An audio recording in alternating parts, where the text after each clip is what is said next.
보도록 하겠습니다. 오늘 본 하나님의 말씀은 사무엘하 12장 1절에서 15절까지의 말씀입니다. 사무엘하 12장 1절에서 15절까지의 말씀, 제가 한 절, 여러분이 한 절 돌아오면서 읽도록 하겠습니다. 사무엘하 12장 1절에서 15절, 제가 먼저 1절 읽습니다. 여호와께서 나단을 다윗에게 보내시니 그가 다윗에게 가서 그에게 이르되 한 성읍에 두 사람이 있는데 한 사람은 부하고 한 사람은 가난하니 가난한 사람은 아무것도 없고 자기가 사서 기르는 작은 암양 새끼 한 마리뿐이라. 그 암양 새끼는 그와 그의 자식들과 함께 자라며 그가 먹는 것을 먹으며 그의 잔으로 마시며 그의 품에 누움으로 그에게는 딸처럼 되었거늘.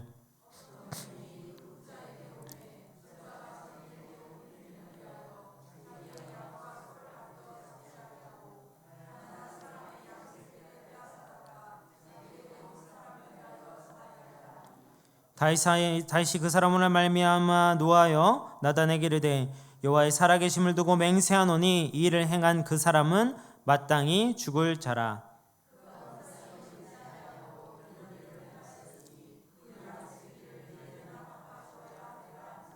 나단이 다윗에게 이르되 당신이 그 사람이라. 이스라엘 하나님 여호와께서 이와 같이 이르시기를 내가 너를 이스라엘 왕으로 기름 붓기 위하여 너를 사울의 손에서 구원하고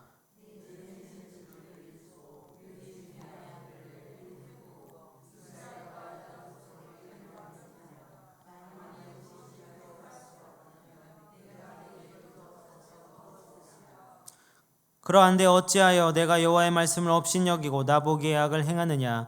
내가 칼로 햇사람 우리아를 취대 암몬 자손의 칼로 죽이고 그의 아내를 빼앗아 내 아내로 삼았도다.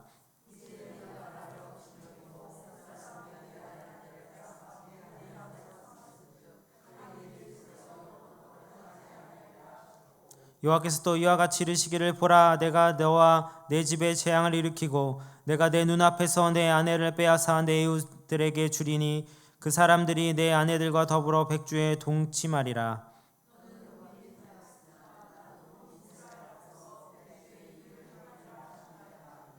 다윗이 나단에게 이르되 내가 여호와께 죄를 범하였노라 하매 나단이 다윗에게 말하되 여호와께서 또 당신의 죄를 사하셨나니 당신이 죽지 아니하려니와.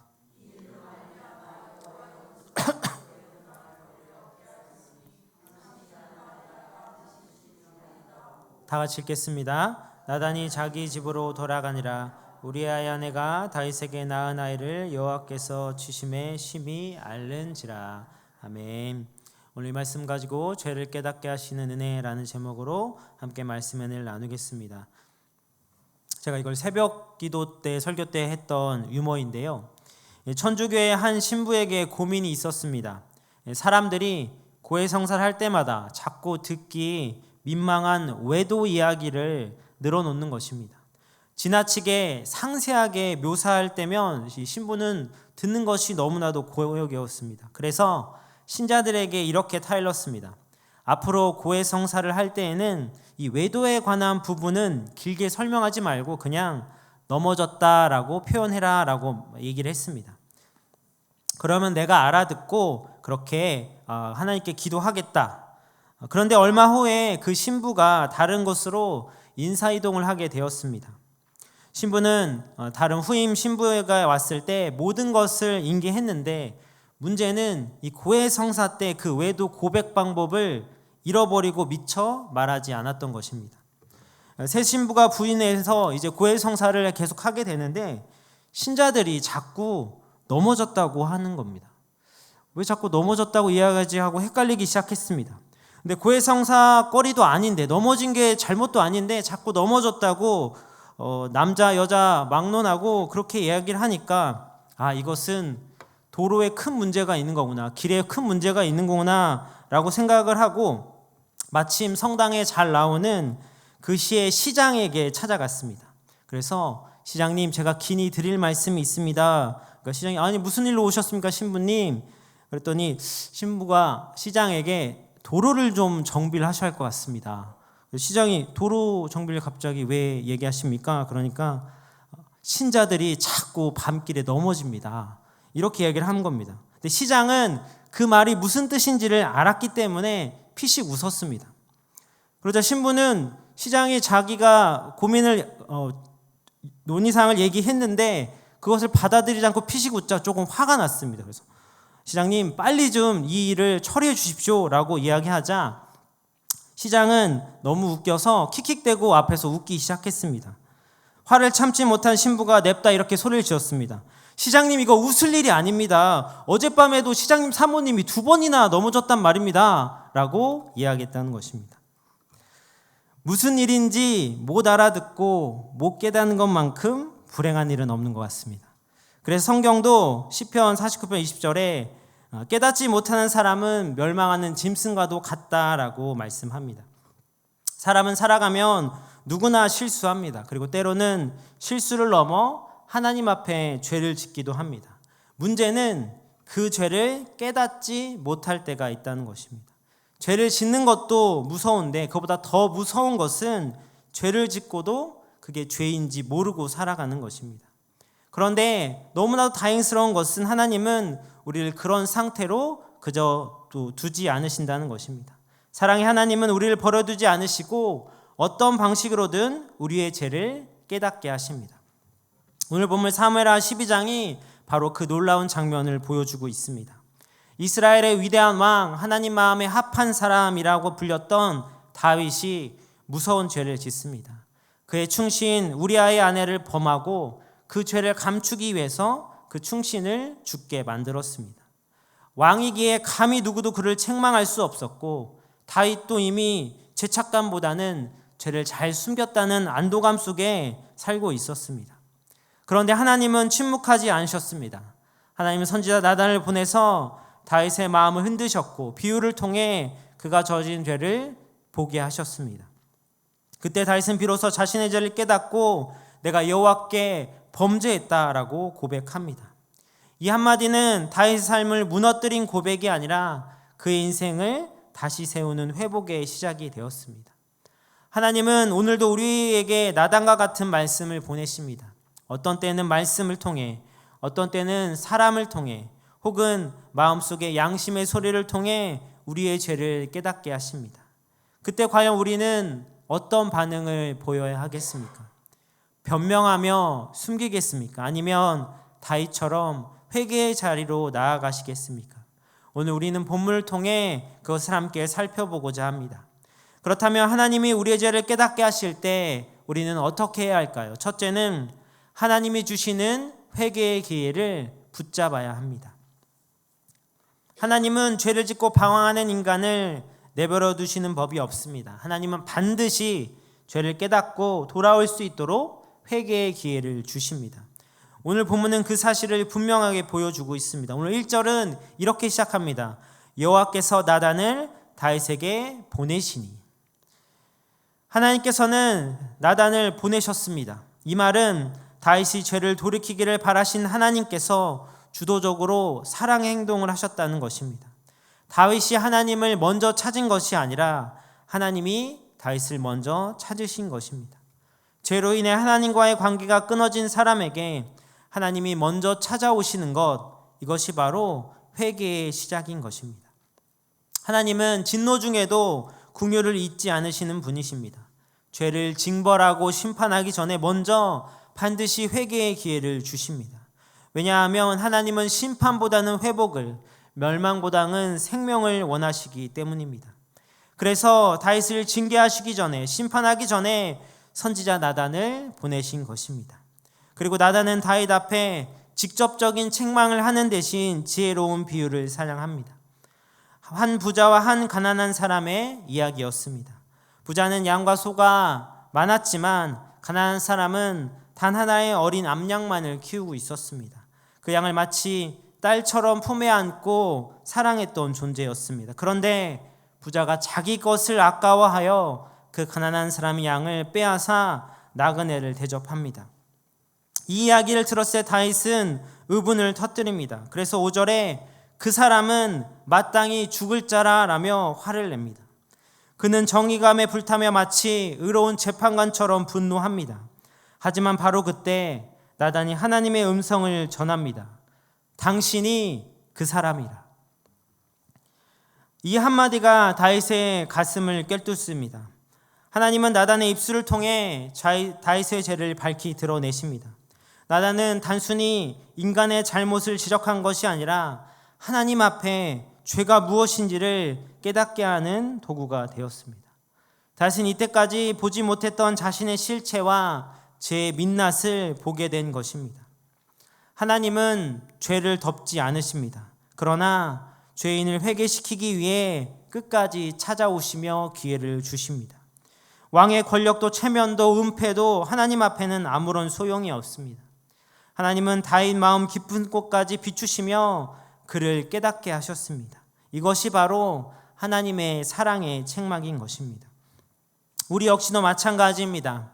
하나님은 오늘도 우리 삶 속에 나단을 보내십니다. 그 나단이 사람일 수도 말씀일 수도 우리의 양심의 가책일 수도 있습니다. 어떤 형태로든 하나님은 죄를 깨닫고 돌이킬 수 있는 신호를 보내십니다. 그 순간 우리는 변명하거나 외면해서는 안 됩니다. 왜냐하면 그때가 바로 회개의 기회이기 때문입니다. 하나님은 내가 너를 버리지 않았으니 돌아오라고 그렇게 말씀하십니다. 물론 이 죄를 깨닫는 순간은 고통스럽지만 그 자리에서 무릎 꿇는 자에게는 하나님은 새로운 은혜의 문을 여십니다. 다윗이 이 고백을 듣고 내가 여호와께 죄를 범하였나라고 고백했을 때 그에게 주어진 하나님의 대답은 여호와께서도 당신의 죄를 사했다라는 말씀입니다. 죄를 깨닫게 하신 하나님이 동시에 용서의 은혜를 베풀어 주신 것입니다. 하나님은 죄를 폭로하기 위해서가 아니라 회복시키기 위해 죄를 드러내십니다. 그리고 이것은 다윗의 이야기만이 아니라 우리의 이야기이기도 합니다. 혹시 지금 마음속 깊은 곳에 불편함이 계속된다면 그것은 바로 하나님의 부르심일 수 있습니다. 그때 외면하지 말고 하나님 앞에 다윗처럼 나아가 고백하시기 바랍니다. 하나님은 죄를 깨닫게 하실 뿐만 아니라 용서의 길을 반드시 열어주십니다. 그것이 바로 하나님이 우리에게 주시는 회개의 기회인 것입니다. 이 기회를 놓지 않고 붙잡는 저와 여러분 될 수 있기를 축복합니다. 하나님이 우리를 죄를 깨닫게 하실 때 우리는 어떻게 해야 할까요? 둘째는 남을 판단하기 전에 나를 먼저 돌아보아야 합니다. 요즘 세상에 우리가 잘 쉽게 아는 내로남불이란 말이 있습니다. 뜻하면 내가 하면 로맨스, 남이 하면 불륜. 남에게는 엄격하지만 자신에게는 관대한 태도를 풍자한 말입니다. 사실 이 표현은 오늘 다윗의 모습과 너무나도 닮아 있습니다. 나단이 부자 가난한 사람의 비유를 들려줬을 때 다윗은 너무나도 분노합니다. 그 사람 마땅히 죽을 자라며 그렇게 외칩니다. 그의 반응은 의로운 분노처럼 보이지만 사실 자신의 죄를 보지 못한 위선자의 분노였습니다. 부자가 가진 수많은 양을 두고도 가난한 사람의 암양 한 마리를 빼앗아 나그네를 대접한 이야기를 듣자 그는 스스로 정의로운 심판자가 되었지만 정작 다윗 자신은 우리아 아내 밧세바를 빼앗고 우리아를 전쟁터에서 죽게 만든 장본인이었습니다. 다윗이 죽을 자라고 선포하며 의분을 냈을 때 나단은 당신이 그 사람이라고 직언합니다. 이 구절은 다윗의 심장을 찌르는 하나님의 음성이었습니다. 하나님은 나단의 입술을 통해 다윗의 죄를 거울처럼 비추십니다. 다윗은 타인의 죄를 심판하려 했지만 하나님의 말씀은 그 심판의 칼날을 돌려 다윗 자신에게 향하게 하신 것입니다. 이 장면은 마태복음 7장 3절의 말씀을 떠오르게 합니다. 우리 다 같이 읽겠습니다. 시작.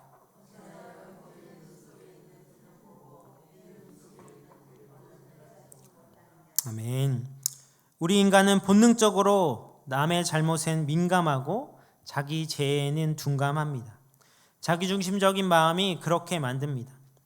다윗 역시 자신이 얼마나 큰 죄를 지었는지는 있고 남의 죄를 들었을 때 분노하고 있습니다. 그것이 바로 죄의 속성입니다. 죄는 자신을 감추고 남을 정죄하게 만듭니다. 그러나 하나님은 나단을 통해 다윗 스스로를 돌아보게 하십니다. 하나님께서 원하시는 것은 그 다윗의 판단이 아니라 자기 성찰이었습니다. 하나님은 다윗이 남의 죄를 통해 스스로의 죄를 깨닫게 되기를 원하셨던 것입니다. 우리도 그렇습니다. 우리는 남의 잘못을 참 쉽게 말합니다. 어떻게 저럴 수 있냐고, 어떻게 그런 나쁜 짓을 할 수 있냐고, 정말 나쁘다고. 하지만 그 말이 우리를 자신을 향한 하나님의 거울이 될 수 있다는 사실을 잊지 말아야 합니다. 세상은 남을 비판하고 깎아내려야만 자신이 높아진다고 가르칩니다. 그러나 하나님은 이렇게 말씀하십니다. 마태복음 7장 5절 말씀입니다. 다 같이 읽겠습니다. 시작.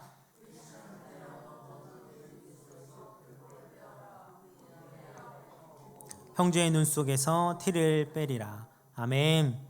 비판의 눈을 거두고 자기 자신을 먼저 돌아볼 때 그 사람이 바로 하나님 앞에 겸손한 사람입니다.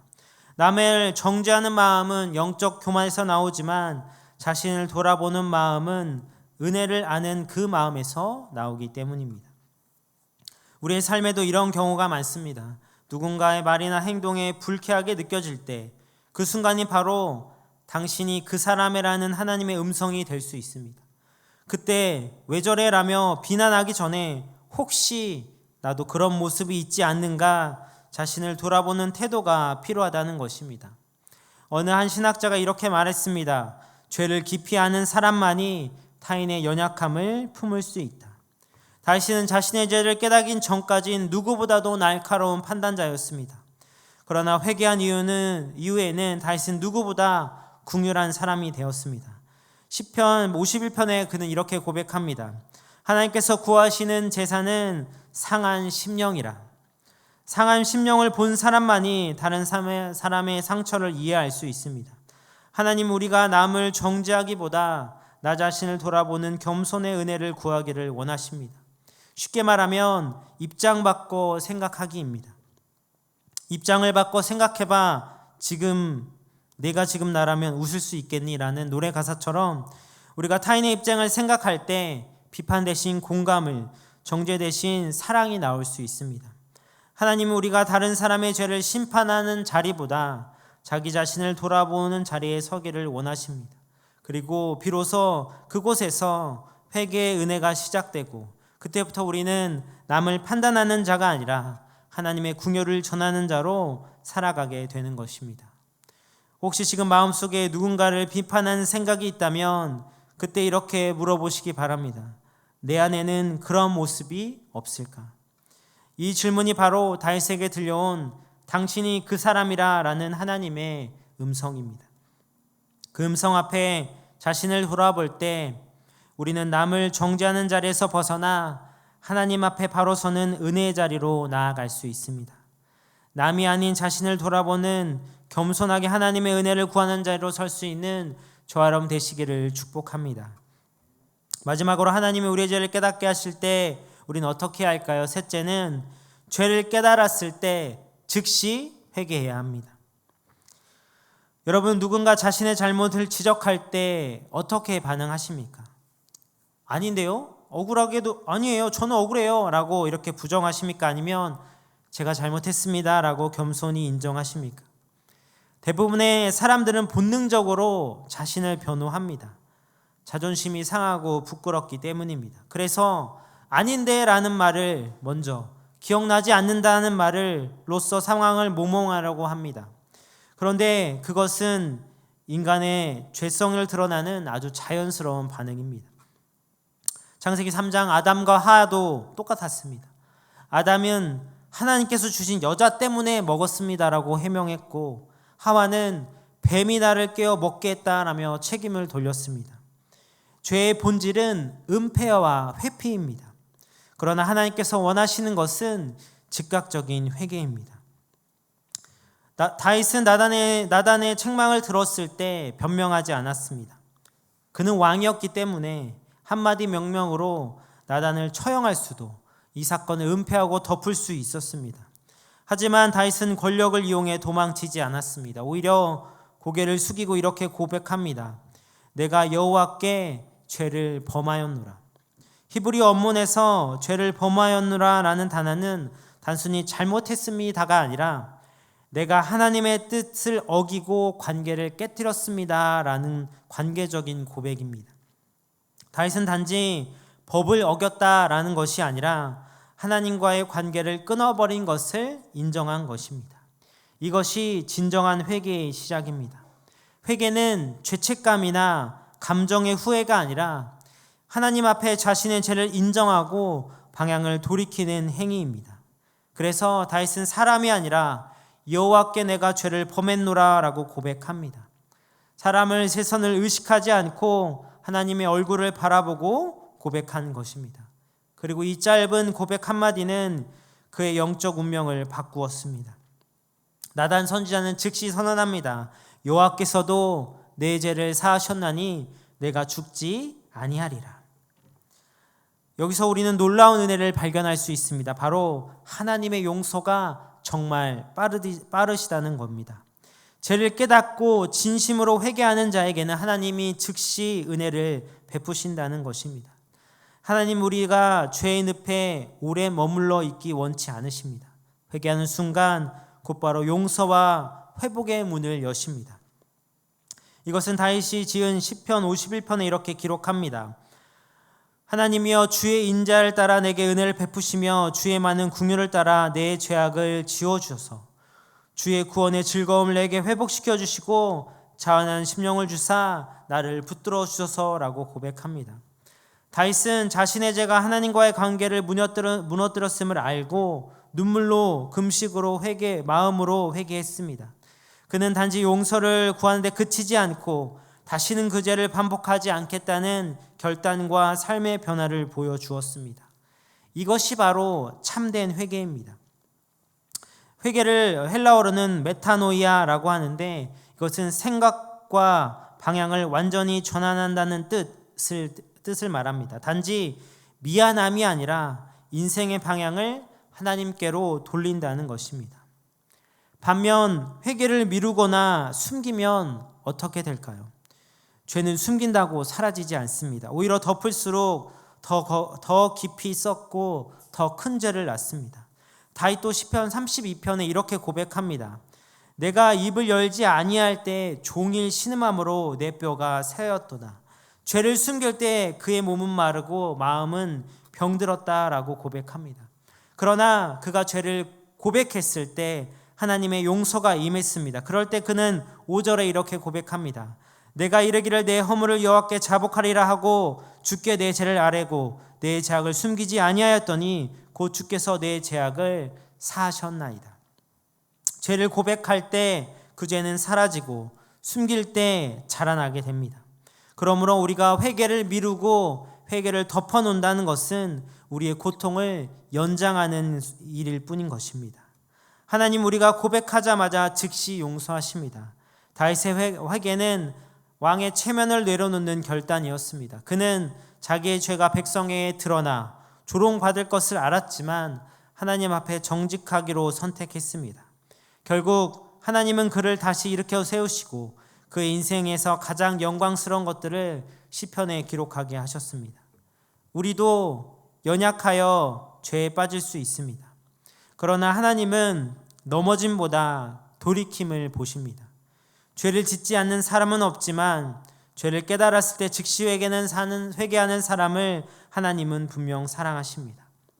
혹시 지금 마음속에 하나님께 드리지 못한 죄의 고백이 있으십니까? 그것을 붙들고 있지 말고 지금 이 시간 내려놓으시기 바랍니다. 하나님, 내가 여호와께 죄를 범하였습니다. 이 한마디의 고백이 여러분의 영혼을 새롭게 할 것입니다. 덮어놓고 밀어두지 말고 담대하게 모든 것을 하나님께 내어놓는 용기로 나아가시기 바랍니다. 그럴 때 하나님은 여러분을 깨끗게 하시고 회복시켜 하나님의 귀한 사람으로 다시 세워주실 것입니다. 저 여러분과 그 회개의 은혜와 축복을 누릴 수 있기를 축복합니다. 어떤 아이가 넘어져서 여기저기 상처가 났습니다. 피가 멈추지 않아 병원에 갔더니 의사 선생님이 상처를 소독하며 이렇게 말합니다. 조금 따가울 거야. 그런데 이걸 하지 않으면 상처가 덧나고 더 아플 수 있어. 그러니까 잘 참아보자. 그렇게 말하고 의사는 상처를 깨끗이 씻고 소독약을 발라주고 주사를 놓았습니다. 근데 그 순간 아이는 너무나도 고통스럽고 아팠습니다. 그래서 눈물을 흘리며 이렇게 외쳤습니다. 엄마 너무 아파요. 의사 선생님이 날 미워하나 봐요. 하지만 어머니는 아이를 꼭 안아주며 이렇게 말했습니다. 아니야, 그분은 널 낫게 하시려고 그렇게 하시는 거야. 사랑하는 성도 여러분, 하나님께서 우리의 마음을 찌르시고 말씀으로 우리의 죄를 드러내실 때가 있습니다. 그 순간은 상처 부위에 소독약을 바르는 것처럼 너무 따갑고 주사를 맞는 것처럼 아프지만 그것은 우리를 살리려는 주님의 사랑의 손길입니다. 그 아픔을 피하려 하지 말고 그 사랑 앞에 엎드릴 때 우리는 치유되고 회복되는 것입니다. 물론 그 순간이 괴롭고 불편하지만 우리가 잊지 말고 중요하게 기억해야 할 사실은 하나님은 그 순간 우리를 여전히 포기하지 않고 사랑하고 계신다는 것입니다. 오늘도 하나님은 우리의 마음에 이렇게 말씀하십니다. 만일 우리가 우리의 죄를 자백하면 그는 미쁘시고 의로사 우리의 죄를 사하시며 우리를 모든 불의에서 깨끗게 하실 것이요. 아멘. 내 사랑하는 아들아 내 딸아, 내가 돌이키면 내가 너를 고칠 거야. 그러니 내게로 돌이켜라, 내게 고백해라 말씀하십니다. 이 음성 앞에 우리 모두 다윗처럼 엎드려 회개함으로 죄사함의 은혜, 평안을 누리는 그런 저와 여러분 될 수 있기를 주님의 이름으로 축복합니다. 기도하겠습니다.